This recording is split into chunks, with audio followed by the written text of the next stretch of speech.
The S&P 500 inching higher Wednesday afternoon as Treasury yields dip below 1.5%. Let's get a read on the market action from our friend in Southern California, Ross Gerber, CEO of Gerber Kawasaki. Welcome back, Ross. Thank you. So, Ross, we got low volatility overall as we head into the summer months, but not when it comes to meme stocks. Today it's WWE, World Wrestling. Yesterday was Clover, and we started the week with AMC and GameStop reports today after the bell. So I'm just curious, what are you hearing from your clients and what advice are you giving them? Well, our clients have no interest in these meme stocks at all because obviously I have 28 years of experience in the market. I did .com, and this is a very similar period of time as .com, where many companies that don't have the fundamentals to match the valuations are trading like crazy. But for every winner, there's always a loser with these stocks because in the end, they're bad companies. And so we stay away from investments that we can't hold for the long term with any confidence. You said compared to the .com craze, are you worried about any of taking that as a sign of froth in the market? Well, it's also a byproduct, remember, of the government's policies of giving lots of money away. So a lot of the froth has been created by the actual government. And what ends these periods of time is the Federal Reserve, and that's really what we're watching. So this kind of froth, whether people are gambling on sports or on meme stocks, I don't see that as a big problem if the overall market is functioning correctly. But I do think there'll be a lot of broken-hearted investors once the Fed comes back to play, which might be sooner than people expect. All right. Well, you talk about the Fed and the cash that it doled out or printed out. The Wall Street Journal is reporting that banks are awash in corporate deposits. Yes. And we also know, Ross, that consumers have a lot in savings, thanks partly to those stimulus checks the federal government rolled out. So what implications does this have for stocks, all this piles of money?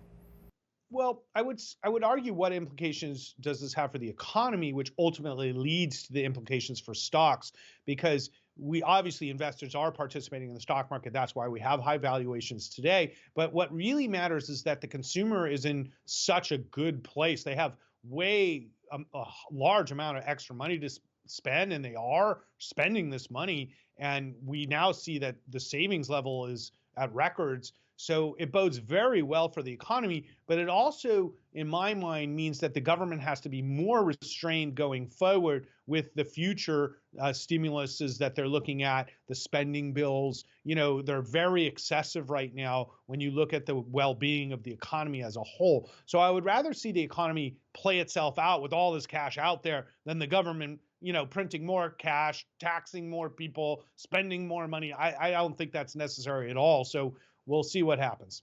And I want to ask you about Tesla. You're a longtime Tesla bull, as many of our fans know. And Ross, the stock's down another 0.5% today. It's trading at around getting close to that $600 mark, which means it's off more than 30% off that all-time high of around $900. So what do you read into what investors are saying about Tesla, and how are you positioning yourselves? Or how should investors, do they take advantage of it? Do they hold off? What do they do?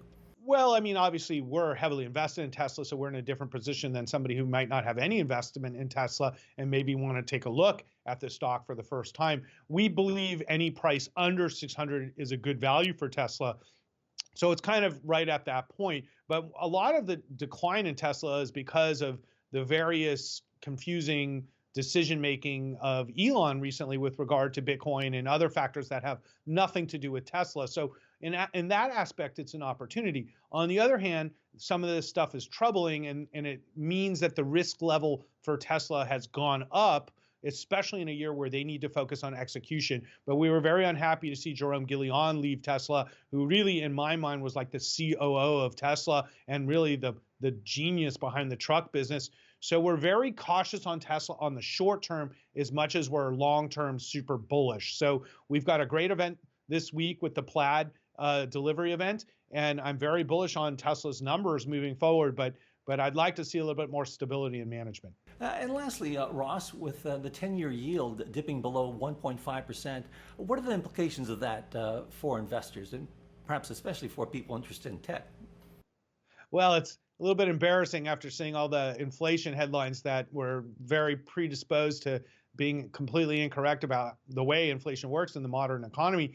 So the markets are saying inflation isn't going to be a long-term problem. That's really what it is. Now, granted, we still have the Fed buying lots of treasuries, and I think the truth of the matter is that interest rates can never go that much higher than they are today without causing a very severe recession. So there's going to be a lot of pressure against this happening. So the way our economy works today is very much like a drug addict. And so if we take the drug away, it's going to be a bad, withdrawal. And so I just think they're going to keep giving the economy drugs for maybe ever.